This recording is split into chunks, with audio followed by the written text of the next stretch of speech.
Okay. Hi guys, this is Ron and I'm here at the mastermind meeting sitting in the lobby of the hotel, and we're going to film the questions and answers today from here. Nikki is now holding the camera, so if it's wobbling, probably because she had a little bit too much to drink last night. All right, so Nikki, what's question one? Okay, question number 1 is from Hannah York in Lawrenceville, Georgia. Hello, Hannah. And Hannah would like to know, she has, a seller is willing to lease purchase his condo to me for $75,000. Yep, Insurance is between $300 and $400 a year. that's cheap. Taxes are $700 a year. Okay, He is willing to reduce price a little bit, but did not say how much. He wants $10,000 up front. I told him that I don't want to know whether he could get $10,000, but he will see what the market will bear. I am thinking about a price of $69,000. all right, listen, this is simple. Just put it under contract for what he wants if it looks like an axe deal, and just tell him we're going to go see what the market will bear, and we'll come back and we'll talk about a potential buyer when we find it, and we'll adjust it then. But Mr. Seller, it's unlikely you're going to get $10,000 down for a $75,000 house. In fact, I can almost assure you that right now. So before I go to all of this work, are you willing to accept less if we find a buyer you like? And if you don't get a yes answer to that, I wouldn't even bother with it. If you do, put it under contract and go do the best you can on an axe deal. Now, you haven't given me the payment, so I don't know. You might want to stay in this thing, but of course not if he wants a bunch of money down. But remember, if you go to the market and get 10 down and talk him into taking 5, you still have that option. So if the payment is low, you got a spread, you might want to stay in. If you're not getting any equity, I'd go ahead and axe it out. All right? You're shaking there, Nikki. I drank this morning, no. Question number 2 is from Ron in the beautiful city of Carlsbad, California. Hey, Ron. And he says, I noticed that the 2010 and 2011 issues of the Mentor magazine are posted in the Resource Center, and I was wondering if we could get the 2012 and 2013 back issues posted as well. Well, gosh, I don't know. I'll have to check on that, Ron.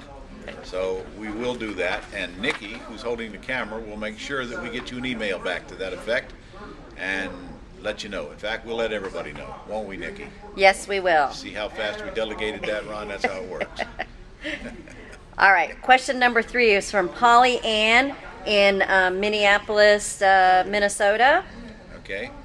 Polly Ann asks, on a contract for deed deal with a seller that would either be assigned, axed, to an end buyer or stay in for the cash flow, Yes. what upfront expenses should be expected? For instance, title, insurance, closing costs. Okay. Well, I don't buy title insurance on owner financing deals. I get a title check, which is maybe $75, $100 max.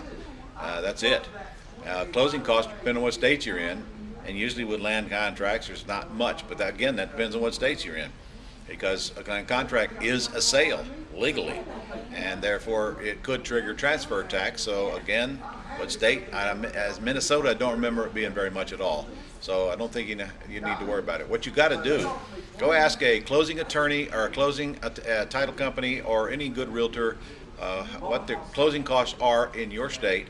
Make that list one time, and then you'll be able to apply for whatever kind of deal that you're doing without having to wonder what they are.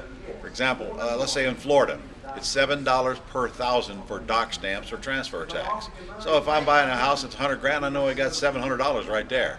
It's very easy to calculate, but you got to learn it once. That's all. All right, question number 4, which is the final question for this That's week. good, because it's getting more shaky every. I'm still shaking from the roller coasters That's not yesterday. me shaking, by the way. That's me. This is from Christy Wynn from San Francisco, California. Hey, Christy. She says, I have been listening to your Pretty House system and get this message, get the deed options. If a house has no debt and a seller agrees to carry a large second, Yeah. do we get the deed by using land contract or agreement for deed to buy and go and get refinanced with bank for the first deed, or trust to pay for seller? Oh, stop. Okay, you better go back. You better get into my boot camp, girl. I can tell you that. Because first of all, we don't get the deed when it's free and clear. We buy it with owner financing. Seller's not just going to deed you the house. So we buy it with owner financing. That could be some sort of a land contract, or it could be an all-inclusive trust deed in California. Well, it could be a trust deed. An all-inclusive trust deed means there's an underlying loan. There isn't here. So the seller just simply your entity signs a note, gives it back to the seller, secured by a mortgage or a deed of trust, which is the most common way to do it, or a land contract. Either way, you got to buy it with owner financing, have an attorney close it, then you don't need to worry about which paperwork that you want to use. The rest of those questions, read them again. I missed them. Read the bottom half of that again. All right, then Make any she sense, says, though. do we get the deed by using land contract or agreement for Answered that. deed to buy and get refinanced? She says, do I need to be... If the word refinance comes in here again, I'm going to jump right through that camera and come out there and get you. You don't refinance anything ever for any reason, under any circumstances, no exceptions. We do not refinance property in Ron's world. That's the last thing I want you to do. That's where you put yourself in liability. The only way you're going to pay off that seller is to sell that property. That's the way you sell off. And when you sell the property, the buyer gets new financing, not refinancing. Okay, next. Well, then she asks, do I need to qualify for the loan to debt ratio with bank? Absolutely not. You need to qualify for nothing. Go get into my boot camp before you make a mess here, girl.